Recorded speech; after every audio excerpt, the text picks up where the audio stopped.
കാണുക നമ്മളി ഭൂമിയെ കരുണാമയ്യാം ഉമ്മയെ. മക്കളെ സ്നേഹിച്ച കുറ്റത്തിനാൽ നിത്യ ദുഃഖത്തിൽ നീറുന്നൊരമ്മയെ. എന്തൊരു മനോഹരമായ ഒരു പാട്ടാണല്ലേ. പിച്ചത് നമ്മളെ പ്രിയപ്പെട്ട ഉമ്മയുടെ വായിലൂടെയാണ്. ലാ ഇലാഹ ഇല്ലല്ലാഹു ലാ ഇലാഹ ഇല്ലല്ലാഹ് ലാ ഇലാഹ ഇല്ലല്ലാഹു മുഹമ്മദ് റസൂലുള്ളാഹ്. ആ പാട്ടുപാടി അടുത്ത വരി എന്താണെന്നറിയോ? ധീരനാമലിയാരുടെ വീരകഥകൾ കേൾക്കണം, ശൂരനായി നീ വളരണം ജീവിത പൊന്നാരമേ. ലാ ഇലാഹ. ആ പാട്ടുമ്മ പാടി തന്നിട്ടുണ്ട്. ഹസ്ബി റബ്ബി ജല്ലല്ലാഹ്.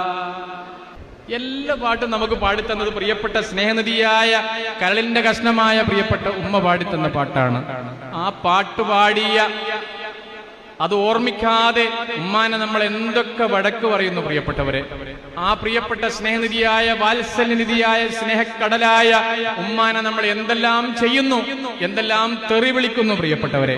നോക്ക്, ഉമ്മയില്ലാത്ത, ഉമ്മാനെ സ്നേഹിക്കാത്ത, ഉമ്മാനെ ഇഷ്ടപ്പെടാത്ത, ഉപ്പാനെ ഏറ്റവും പ്രിയപ്പെട്ടവരായി കണക്കാക്കാത്ത മക്കള് ഈ ലോകത്തും നാളെ പരലോകത്തും ഏറ്റവും മോശപ്പെട്ട ആളായിത്തീരും. അതുകൊണ്ട് ഉമ്മാനെ സ്നേഹിക്കണേ, ഉപ്പാനെ ഏറ്റവും ഇഷ്ടപ്പെടണേ. ഉപ്പാന്റെ അടുത്തിരുന്ന്, ഉപ്പാന്റെ കൈ പിടിച്ച് ഉപ്പാന്റെ അടുത്തിരുന്ന് ഉപ്പാനോട് പറയണേ, ഉപ്പ ഇനി ഉപ്പാക്ക് ഞാനുണ്ട്, ഇനി നിങ്ങൾ അധ്വാനിക്കണ്ട, എല്ലാത്തിനും ഇനി ഞാനുണ്ട്. ഉലകിലെന്റെ ജീവിത വഴിയിൽ നേരിന്റെ നിലാവായി ഉപ്പയെത്തും എപ്പോഴും ഒപ്പം സഹനത്തിൻ കടലായി. അല്ലേ പ്രിയപ്പെട്ടവരെ, നമുക്ക് എന്ത് സമ്പാദ്യത്തെക്കാളും പ്രിയപ്പെട്ട ഉപ്പയും ഉമ്മയും വേണം. ഞാൻ പറഞ്ഞല്ലോ, എൻ്റെ പ്രിയപ്പെട്ട ഭാര്യയോട് കല്യാണത്തിന്റെ ആദ്യ ദിവസം, ആദ്യ രാത്രി ഞാൻ അവളോട് പറഞ്ഞത്, നോക്ക്, നീ എന്നെ സ്നേഹിച്ചില്ലെങ്കിലും എൻ്റെ ഉമ്മാനെ സ്നേഹിക്കണേ. 29 വർഷമായി പിതാവ് നഷ്ടപ്പെട്ട ഒരു അനാഥനായ യതീമായ മോനാണ് ഞാൻ. ഈ മോനെ ഒരു പ്രയാസമില്ലാതെ വളർത്തി വലുതാക്കിയത്, ദാരിദ്ര്യത്തിന്റെ പ്രയാസത്തിന്റെ പടുകുടിയിൽ നിന്നുകൊണ്ട് എന്നെ വളർത്തി വലുതാക്കിയത് എൻ്റെ പ്രിയപ്പെട്ട ഉമ്മയാണ്. അതുകൊണ്ട് എൻ്റെ ഉമ്മാനെ സ്നേഹിക്കണേ. ഇപ്പോഴും ഞാൻ നിങ്ങളോട് ഉറക്കെ പറയുന്നു, എൻ്റെ പ്രിയപ്പെട്ട 3 മക്കളും ഉമ്മാൻ്റെ അടുത്ത് കടന്ന് ഉമ്മാനെ കെട്ടിപ്പിടിച്ച് ഉമ്മാൻ്റെ കവളുത്ത് ഉമ്മ കൊടുക്കുമ്പോൾ എൻ്റെ മനസ്സ് വല്ലാതെ പിടയും. ഉമ്മാൻ്റെ മനസ്സിലെങ്ങാനൊരു ചിന്ത വന്നു പോയാൽ, എനിക്കാരുമില്ലാത്തത് കൊണ്ടല്ലേ എന്നെ സ്നേഹിക്കാത്തത് എന്ന ചിന്ത വന്നു പോയാൽ, സുബ്ഹാനല്ലാഹ്, അത് വഴി നമുക്ക് നരകത്തിലേക്ക് പോകാൻ, സ്വർഗത്തിൻ്റെ വാതിൽ കൊട്ടിയടക്കാൻ. പ്രിയപ്പെട്ടവരെ, നിങ്ങൾ ഉമ്മാക്കും ഉപ്പാക്കും ഇനിയുള്ള സന്തോഷം, അവരുടെ കുടുംബജീവിതമൊക്കെ കഴിഞ്ഞു, അവരുടെ ജീവിതത്തിന്റെ എല്ലാ വസന്തകാലവും കഴിഞ്ഞു. ഇനിയുള്ള സന്തോഷം എന്ന് പറയുന്നത് നമ്മളെ മക്കളാണ്, ചെറുമക്കൾ. അവരാണ് ഇനി നമ്മുടെ സന്തോഷം.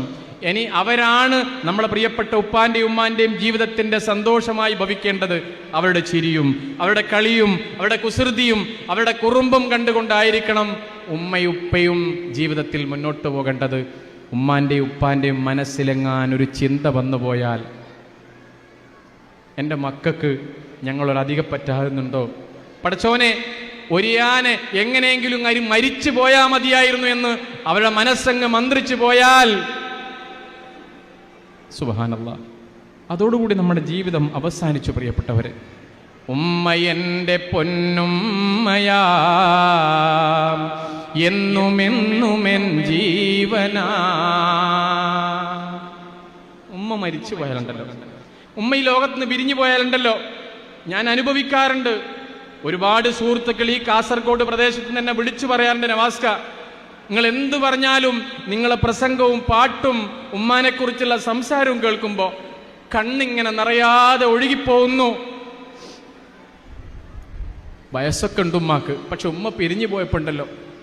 കഴിഞ്ഞ ദിവസം ബാംഗ്ലൂരിൽ നിന്ന് എന്നൊരു സഹോദരി വിളിച്ചു പറഞ്ഞു, 65 വയസ്സായി ഉമ്മാക്ക്, എന്നാലും ഉമ്മ അല്ലേ, ഉമ്മ പോയപ്പോഴാണ് ഉമ്മാന്റെ വില തിരിയുന്നത്. അടുക്കളയിൽ കയറാൻ പറ്റുന്നില്ല. ഉമ്മ ഉപയോഗിച്ച ബെഡ്ഷീറ്റും ഉമ്മ ഉപയോഗിച്ച നിസ്കാരപ്പായയും നിസ്കാരക്കുപ്പായവും ഉമ്മ ഉപയോഗിച്ച പാത്രങ്ങളും ഉമ്മ ചവിട്ടിയ ചെരുപ്പും ഉമ്മ നടന്ന വഴികളും ഉമ്മ പറഞ്ഞ വർത്തമാനങ്ങളും എല്ലാം ഓർമ്മയിലേക്ക് ഓടി വരുന്നു. ഇപ്പോഴാ ഓർമ്മിക്കുന്നത്, ഉമ്മക്കെങ്ങാൻ ഒന്ന് കെട്ടിപ്പിടിച്ച് ഹൃദയമറിഞ്ഞുകൊണ്ടൊരു ഉമ്മ കൊടുക്കാൻ എനിക്ക് സാധിക്കുന്നില്ലോ. ഉമ്മ തരാൻ ഉമ്മ കൊടുക്കാൻ ഉണ്ടൊരു പൂതിക്കുമ്മ വരില്ല. ഉമ്മയും പോയി പള്ളിക്കാട്ടിലെ 6 അടി മണ്ണറയിൽ. പകരത്തിനാരുണ്ടിവിടെ പത്തരമാറ്റൊലി തങ്കമതല്ലേ. പടികടന്നാ പൊൻപ്രഭ പോയാൽ പിന്നൊരു നൂറെവിടെ.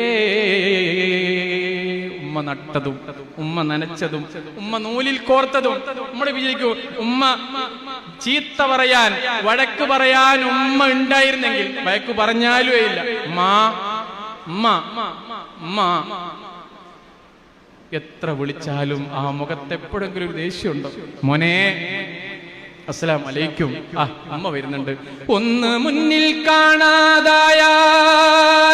കരളുള്ളിൽ നോവാണ്. വന്ന് തമ്മിൽ ചേർന്ന് കഴിഞ്ഞാൽ അന്ന് മുതൽ പെരുന്നാളാണ്. ഉമ്മ വരുന്നുണ്ട്, അൽഹംദുലില്ലാ. ഉമ്മ, എനിക്കൊരു തലവേദന. ഉമ്മാന്റെ കൈ ഒന്ന് നമ്മളെ നെറ്റിയിൽ തലോടിയാൽ ഉമ്മ ഒന്ന് പറഞ്ഞാ മതി, എല്ലാം ഇല്ലാതായി പോകും. കണ്ണുള്ളോർക്കൊന്നും കണ്ണിൻ കാഴ്ചകളറിയൂല. കരളിമ്പ പെറ്റുമ്മാനെ വാങ്ങാനൊക്കൂല. എന്തും സഹിക്കാനും ഏറെ പൊറുക്കാനും എന്തും സഹിക്കാനും. പ്രിയപ്പെട്ടവരെ, ഒരുപാട് വൃദ്ധസദനങ്ങളിൽ ഈ വിനീതൻ സന്ദർശിക്കാറുണ്ട്. ചില ഉമ്മമാരൊക്കെ എന്റെ കൈക്കിങ്ങനെ പിടിച്ച്, നവാസ് ഖാൻ നിങ്ങൾ പോല്ല, കുറച്ചുകൂടി നേരം ഇവിടെ നിൽക്ക് എന്നവര് പറയുമ്പോ, പ്രിയപ്പെട്ട മക്കൾ, കഴിയൊടിഞ്ഞ മാതാപിതാക്കൾ അവരുടെ ഉള്ളിന്റെ ഉള്ളിൽ മക്കളെ കുറിച്ച് എന്തെങ്കിലും മോശം പറയുമ്പോ അവര് പറയും, മിണ്ടല്ല, അവരെ പറ്റി ഒന്നും പറയരുത്, എന്റെ പ്രിയപ്പെട്ട മക്കളാണത്.